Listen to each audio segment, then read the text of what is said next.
Hi, this is Mr. Sato. Let's talk about hooks. Okay, listen to this.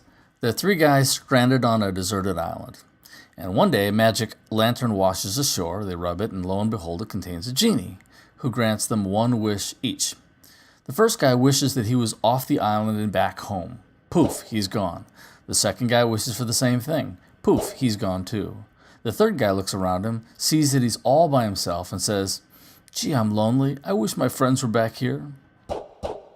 Now, I don't know if you think that's funny. Maybe you don't. But as soon as the joke began, you knew it was supposed to be a joke, right? The situation got your attention. The three guys, the deserted island, and so on. It set up certain expectations that made you look forward to the punchline. In an essay, the hook is like the setup to a joke. Really, a better metaphor might be the bait rather than the hook. But its purpose is to grab your reader's attention and make him or her want to read what comes next.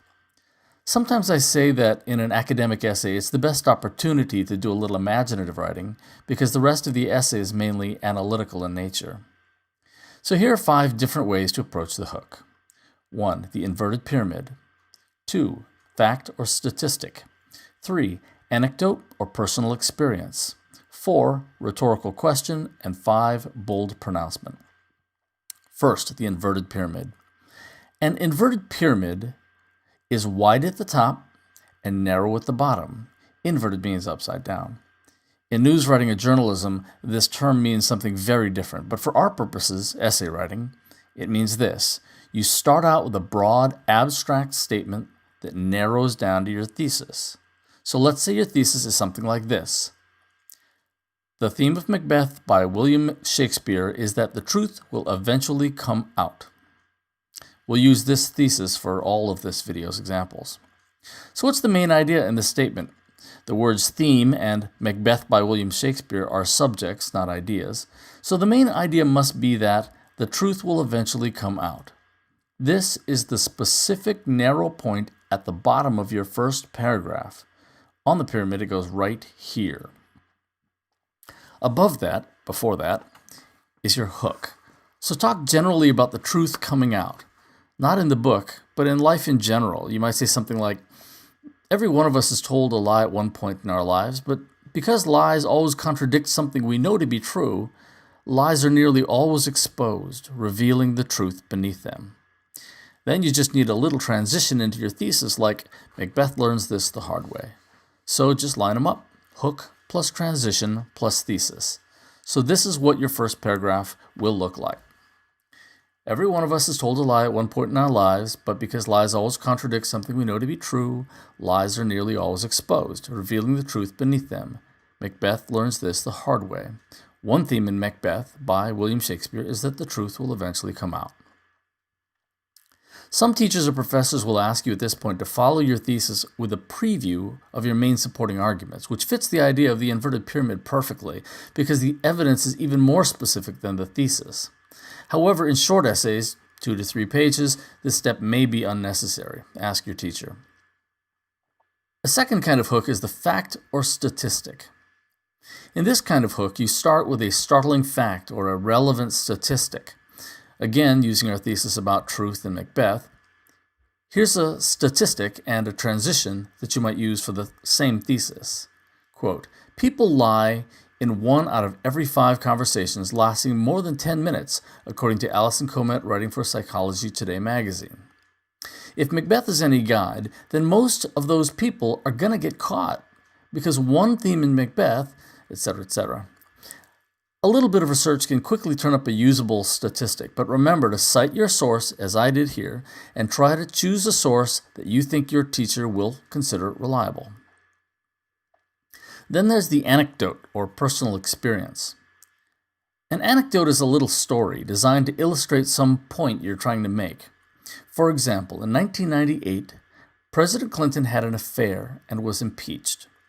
Although the affair was not an impeachable offense, Clinton was impeached for lying about it under oath. And the truth came out anyway. Your transition could be, the president's crime was small compared to murdering a king, but both men tried unsuccessfully to escape the truth. It caught up with the president, and it caught up with Macbeth. Then follow this with that thesis about the truth always coming out. A personal experience hook is usually interesting, but ask your teacher if it's okay to use personal pronouns like I, me, my, you, and your. An example would be, when I was 8 years old, my mother asked me if I had broken her coffee pot and hidden it in the garage. I did it. I was guilty. But I denied it, no matter what she said or how many times she asked. It wasn't until I was older that I realized how obvious my guilt was, and that with each repetition of my lie, I was only breaking her trust in me into more pieces than I had broken that coffee pot.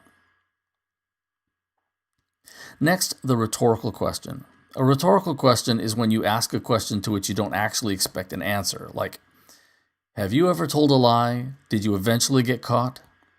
This kind of hook is easy, but as a result, it's often overused and is unlikely to impress your reader, so I advise caution. Still, it can be effective if used with a little bit of imagination or originality. Lastly, the bold pronouncement. If you say you've never told a lie, then you're lying. I found that hook in an internet article at businessinsider.com. Or if your teacher says never to use those personal pronouns like you, here's another one. Everyone lies, including the person who wrote the sentence, as well as the person who is now reading it. But most of those lies will eventually be found out, as the main characters learned in Macbeth. And as always, follow your hook with a transition and a thesis. Now here are 3 hooks to avoid. Okay, there's nothing inherently wrong with the first 2, but they're so boring and overused that you should avoid them like a kid with a stomach flu. The first is the dictionary quote. It may be just my school, I don't know, but I've seen way too many hooks like this. Quote, Webster's dictionary defines truth as the state of being the case, factual, the body of real things, events, and facts. Unquote. Like the rhetorical question, this could be used imaginatively, but the dictionary definition hooks that I've seen are almost always lazy and unoriginal. Do not use these. In the same vein, the Googled quote is usually copied and pasted without any real thought. If you tell the truth, you never have to remember anything. Mark Twain said that. Now, I agree. That's a great quote. But student writers rarely take the necessary second step of commenting on the quote with any sort of originality. And besides, like the dictionary quote, it's nearly always a bad idea to begin or end your essay with someone's words other than your own. Possibly the worst hook of all is the I was thinking about what to write and came up with this. Anyone beginning his or her essay with this should be struck on the head repeatedly with his or her own computer. But whatever you do, don't skip the hook. Even these bad examples will get you a better grade from me than opening with your thesis, minus any sort of attention-getting intro. It's like walking up to someone and saying, "Can I borrow your bike?" It's too blunt. It's overeager. It has no style. You need to preface it by giving your reader some idea of what's coming. Hey, old friend, BFF, pal, buddy, I'm in a real bad situation and I wonder if you wouldn't mind helping me out. That's a hook. If you know how to write an effective attention-getting intro, you're more likely to get your reader on your side, ready to go along with your reasoning and hear what you have to say. And if that reader is your teacher or professor, you're more likely to get a grade with which you will be satisfied. Once you're done with this step, you are already off to a good start. Good luck with your essay.